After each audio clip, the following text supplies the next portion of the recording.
Good evening. How are you doing today? That is great. I am doing well myself. So, I want to talk about a topic that I haven't really addressed much, and recently I had something happen that has sparked this video. So, in many of my videos, I've been seen not wearing particular attire that would be safe for what I'm doing. Like, I'm really shocked I haven't been called out on this. But in many of my videos, I've been seen working on cars, lawnmowers, woodworking, and a lot of things while wearing shorts, sandals, and other unsafe clothing to do the work that I'm doing. And I really don't want to set this example anymore. First, we'll talk about footwear because this is where my accident occurred. So as I stated, I wear sandals a lot. I really like having my feet being able to breathe. I like the freedom of feeling that they offer for my feet. But we're going to, but they don't offer any protection at all. You know, the wind did not pick up until I started doing this video. Anyway, so after I did the shelving build in here, I filmed the air compressor. Actually, it's still sitting on the lift table right now. But right after that was filmed, I had an accident, and it wasn't a. And what had happened was I was dragging the one lawnmower that I used as a parts mower in that Frankenmower video, and it got caught on some gravel and came down and slammed from about mid thigh high right onto the top of my foot. So I was cleaning up, and I was just dragging that to a more safe location, and that's when what happened. I was dragging it. It didn't have the handle, so I couldn't push it, and there was also missing a wheel. But what happened, and I may put some pictures up on over me talking here, the lawnmower came down, hit me right here in the center of my foot. Luckily, it didn't break. But what happened was, sorry, I have some notes here because there's some medical terminology I don't really know. But it broke some blood vessels, causing hematosis under the skin of the foot. Now, if I was wearing even the sneakers I'm wearing now, I can't get my foot that high. The sneakers I'm wearing now, this would have been less of an issue. But ideally, I would have been wearing a safety shoe. Maybe just like a regular boot. Doesn't necessarily have to have the the safety portion of it, but if I had been wearing a safety shoe or even a sneaker, I would not have had this happen. It was kind of scary because where this trailer is, I am 15.6 miles away from my house, actually in that direction. So what happened was, mower came down and hit the top of my foot, and when I looked down, it really felt like I was bleeding. Like, I did not even put my head down. I'm like, oh God, I'm going to have to get to a hospital. But I looked down, I didn't see any blood. As I picked the mower up, I watched my foot just instantly swell up. So, being 36 years old, I do what any grown man would do. My mother lives a few miles that way. Hey Mom, I just had an accident. What does it mean when this? Which obviously she asked me, are you able to move your toes? I'm like, yeah, I'm able to move my toes. I'm able to walk fine. It hurts, but it's really, really swollen. And so she told me to get it home, do some icing on it. If anything doesn't, if it doesn't change, go to an urgent care in the morning. So by morning I was okay. So, but this could have been much, much worse. So other things, like I wear shorts a lot. And in many cases, wearing shorts isn't really going to be that big of a deal.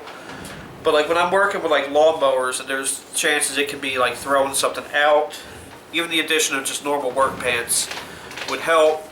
Like when I'm welding though, you know, you don't really want to wear even these kind of pants. These are just basic Wrangler work pants because you need something that'll block, you know, the welding splatter from hurting you. Oh, excuse me. But that really isn't, but you know, some things like even a normal pant leg will help you with. And eye safety. Now, I wear glasses, so I don't always wear a safety glasses. But somebody mentioned in that video, and I rewatched it, holy crap, that was close. That capacitor blew inches from my face. And I want to address another thing on that video. I might have said it backwards, but I did wire it properly. I just want to clear that up. But I might have said it backwards. But luckily that was encased in steel and it was just smoke that came out. But like if flames had shot out or something, which again probably wouldn't have happened, you know, I could have been in trouble there. And you know, with your head safety, you obviously want to wear like you know eye safe. You want to wear eye protection anytime you're working with anything. I'm going to be up here tomorrow working on a tour lawnmower. I'm going to be filming part 2 of a video I have filmed that I haven't edited to put out yet. But like, you know, you want to wear hearing protection, especially in a confined space like this. Like right now, like when I'm working, actually we'll add this to, this isn't even on my list, but this is actually quite important. I'm working with lawnmowers. When I run a lawnmower, you do not want to be in a sealed room, you know, with an engine that's running. This actually isn't even on here. This is more like lawn care and others. But like when I'm in here, I have a boxed fan that you can't see. But I have a boxed fan that I have blowing out the door, out that door. I have this door open, which is open right now. Actually, I want to try to wrap this up pretty quickly because my truck is out there running these lights. I have these lights plugged into my truck.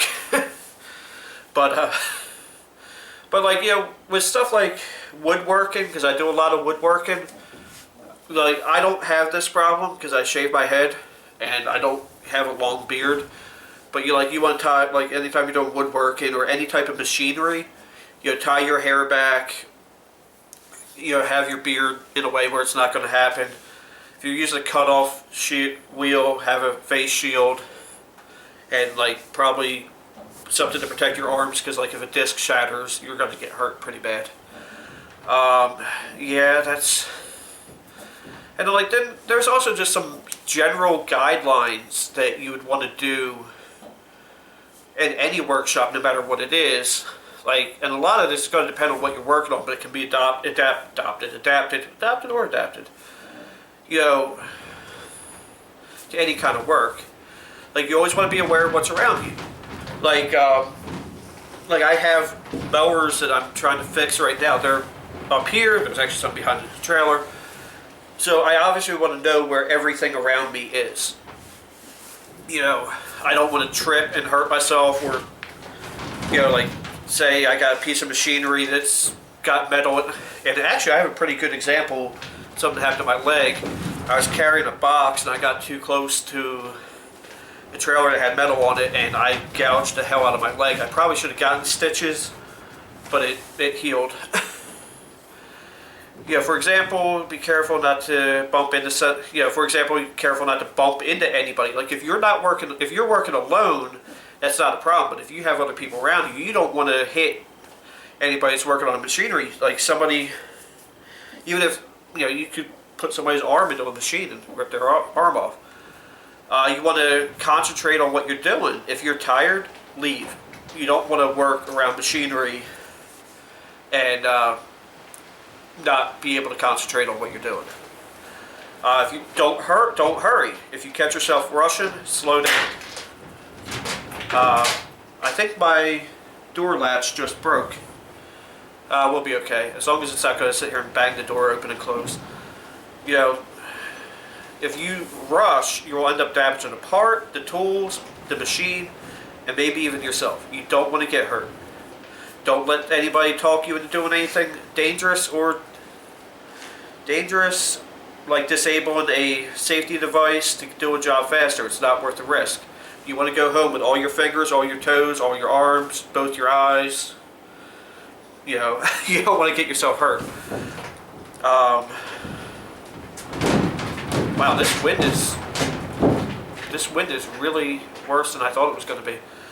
Where am I at? You know, listen to a machine. If something doesn't sound right, you know, something doesn't sound right, turn the machine off.